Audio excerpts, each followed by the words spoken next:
Salvete discipuli, mihi nomen est Magistra Johnson. Hello students, my name is Magistra Johnson and I am your course teacher and facilitator for Latin 1. Welcome to class.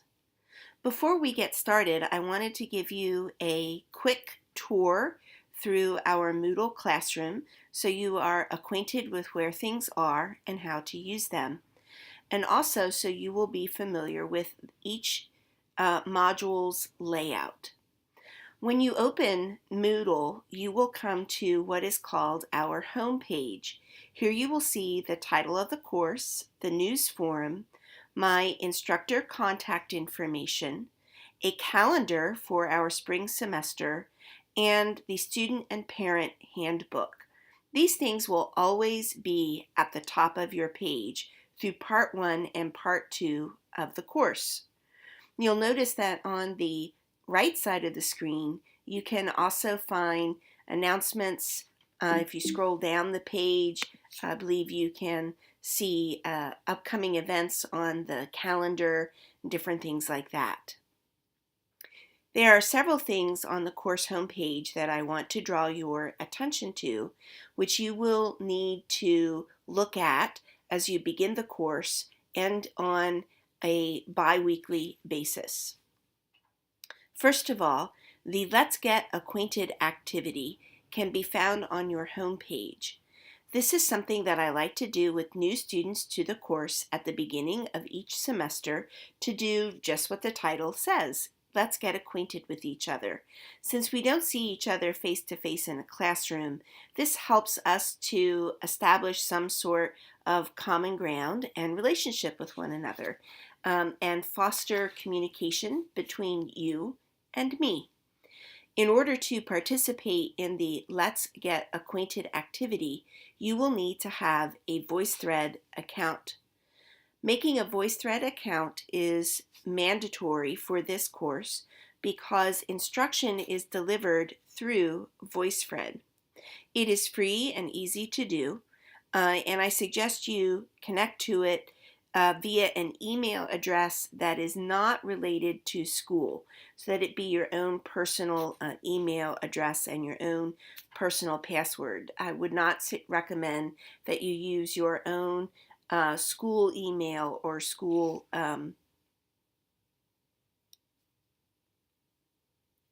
password, pardon me, I drew a blank there for a second, to make that account. When you click on the link to the introduction, it will take you to a VoiceThread page, and in order for you to be able to comment on it, you're going to need to sign in. When you hit the sign in button, that's where you will be prompted to form your own account. So please make sure to do that so that you can complete the Let's Get Acquainted activity. And you, as I said, you will be using the VoiceThread application throughout this entire course. Another item that you want to be looking at in this particular section of our course is the weekly assignments folder. If you click on this, what you will find is a calendar for our current module, which is Module 1.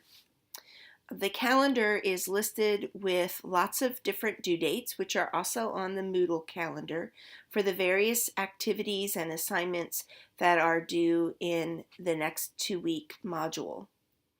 I'd like to emphasize that many of these due dates are what I would consider suggested due dates.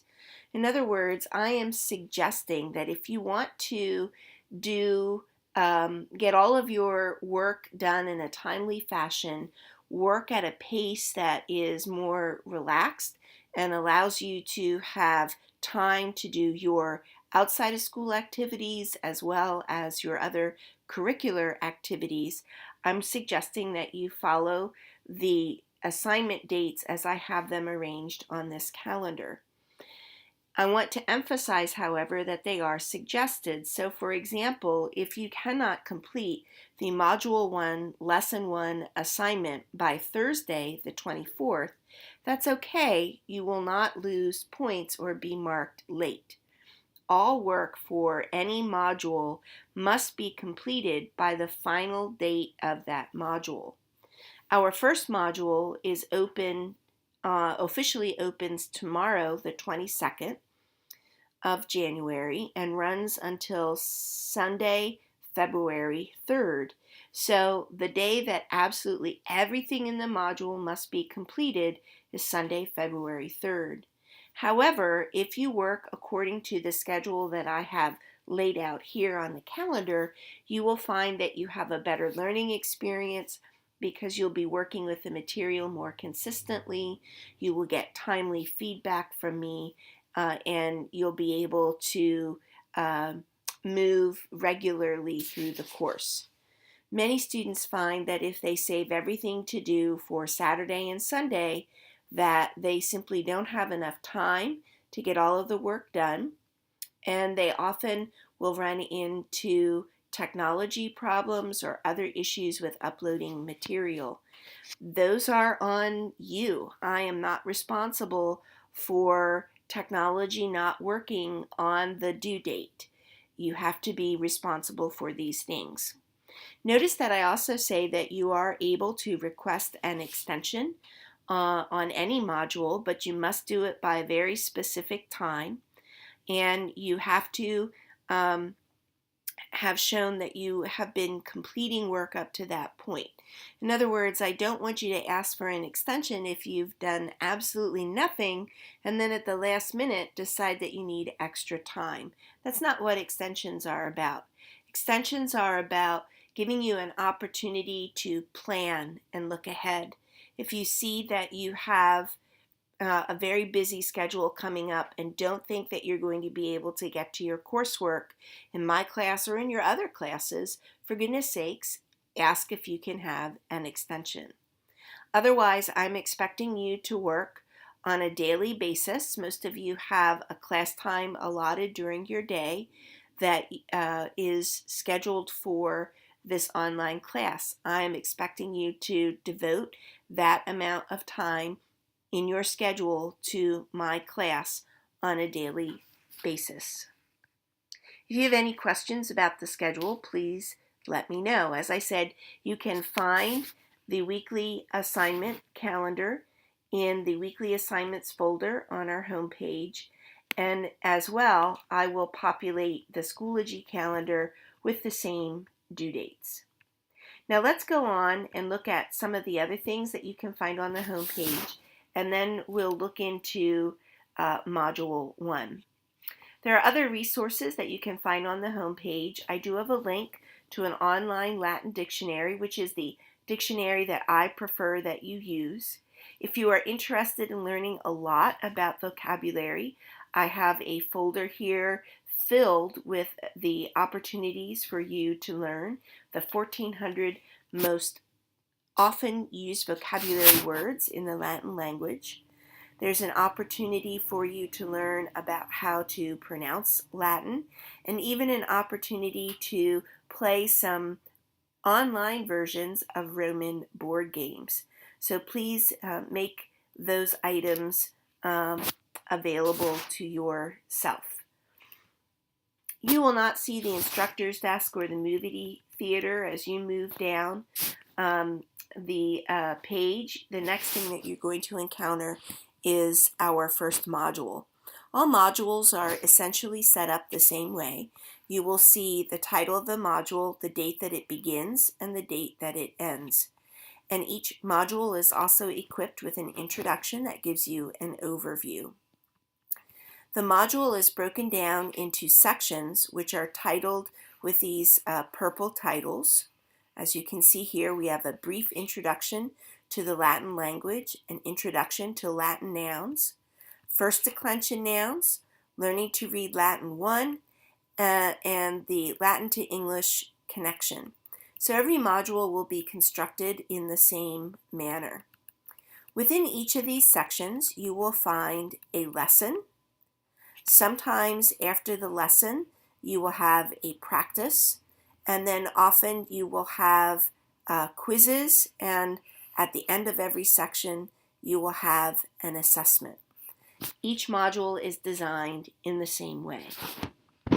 The first section in Module 1 starts with a lesson and goes directly to an assessment. This means that there really isn't any practice that you need to complete. When you do have practice to complete, the practice takes the form of working with Quizlet flashcards. Many students feel that doing the flashcards is a waste of their time or busy work, but I'd like to explain to you why it is not busy work and why I encourage you to take every opportunity to practice them and do them. The flashcards are there to help you practice and become very efficient at the skills that you have learned in the lesson. The quizzes that you are taking in each of the lessons or after each of the lessons are quizzes that are timed and are scored with your average score. So if you want to achieve the best score on your quizzes, you will need to practice and become thoroughly familiar with the material.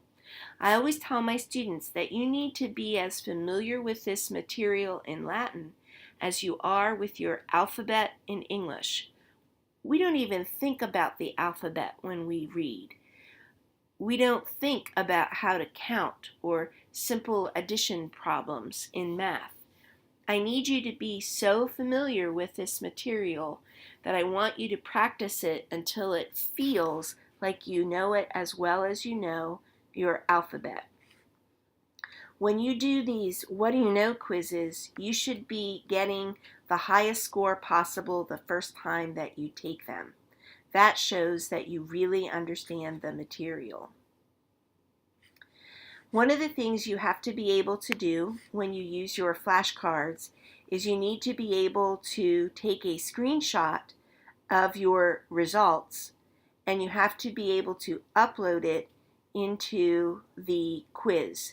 So make sure that you know how to take a screenshot on whatever device you're using to work through the course material, that you know how to access it, and that you know how to upload it into the quizzes when you are taking them.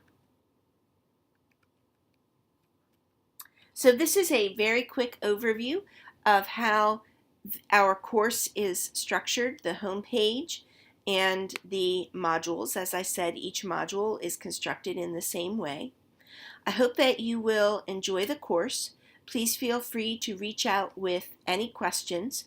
And one final note, please make sure to check your email on a regular basis, as I will update the forum somewhat regularly and be emailing you about your progress or lack thereof. I'm looking forward to working with you this semester, and let's make it a great spring 2019.